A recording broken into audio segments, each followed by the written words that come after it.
नमस्कार दोस्तों। गरुड़ पुराण के अनुसार सबसे बड़ा पाप क्या है? आइए जानते हैं कि किन लोगों को मिलती है नरक में जगह। गरुड़ पुराण में कुल 14 लाख नरक का वर्णन है, लेकिन इसमें भगवान विष्णु ऐसे 16 घोर नरक के बारे में बताते हैं जिसका कष्ट बुरे कर्म वाली आत्मा को झेलना पड़ता है। तो आइए जानते हैं इस बारे में। मृत्यु अटल सत्य है, इसे न कोई बदल सकता है और न ही टाल सकता है। जिस प्राणी का पृथ्वी लोक पर जन्म हुआ है उसकी मृत्यु निश्चित है, लेकिन मृत्यु के बाद व्यक्ति की जीवित आत्मा का क्या होगा यह उसके कर्मों पर जरूर निर्भर करती है। इसके बावजूद भी जीवित व्यक्ति रहते हुए लोग इन बातों को नहीं समझते और बुरे कर्म करते रहते हैं। कहा जाता है कि जो व्यक्ति जीवन में अच्छे कर्म करता है उसका जीवन सुखमय बीतता है और मृत्यु के बाद उसे स्वर्ग की प्राप्ति होती है। वहीं बुरे कर्म करने वालों को मरने के बाद यमराज के यमदूत सताते हैं और ऐसी आत्मा को नरक का कष्ट भी भोगना पड़ता है।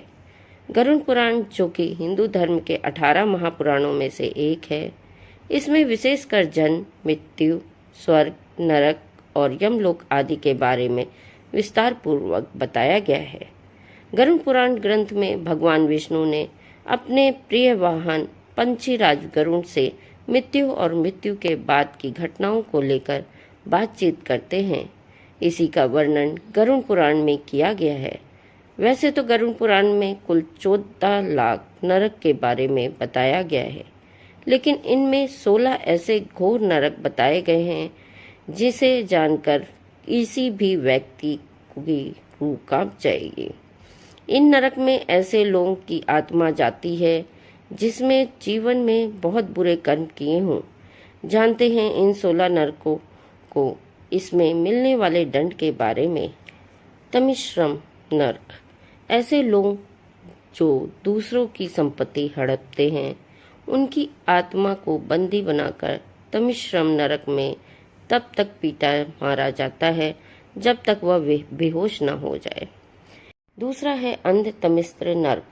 ऐसे पुरुष या स्त्री जो एक दूसरे को केवल उपयोग और भोग की वस्तु समझते हैं और स्वार्थ की दृष्टि से रहते हैं, तो ऐसे लोगों को नरक मिलता है। तीसरा है वैतरणी नरक। गरुड़ पुराण के अनुसार मृत्यु के बाद आत्मा को गंतव्य तक पहुंचने के लिए इसी नदी को पार करना पड़ता है, लेकिन यह सामान्य नदी नहीं होती, बल्कि इसे गंगा नदी का रौद्र रूप माना जाता है।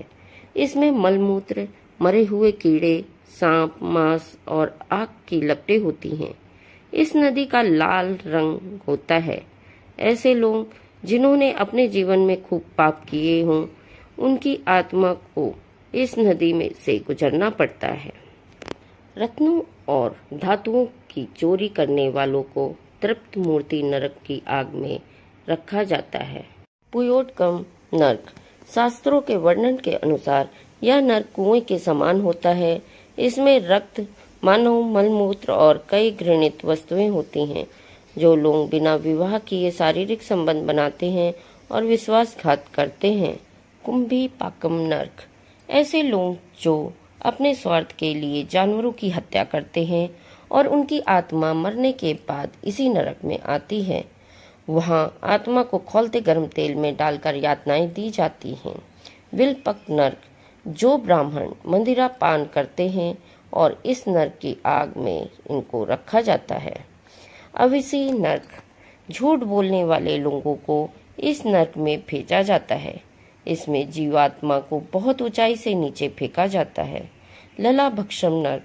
जो लोग दूसरों के साथ जबरदस्ती शारीरिक संबंध बनाते हैं या फिर बलात्कार करते हैं उन्हें इस नरक में भेजा जाता है।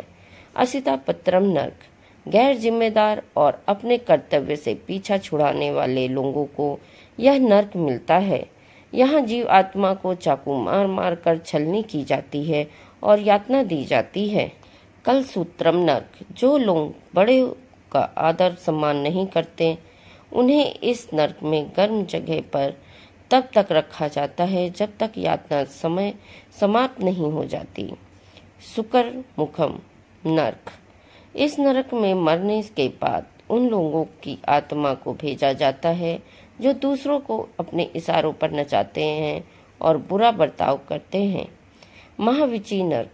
यह नरक खून और नकीले कांटों से भरा होता है। गायों की हत्या करने वालों को इस नरक में कष्ट दी जाती है। सालमली नरक।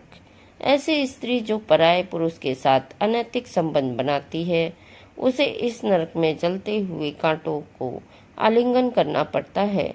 व्रजा कुठार नरक।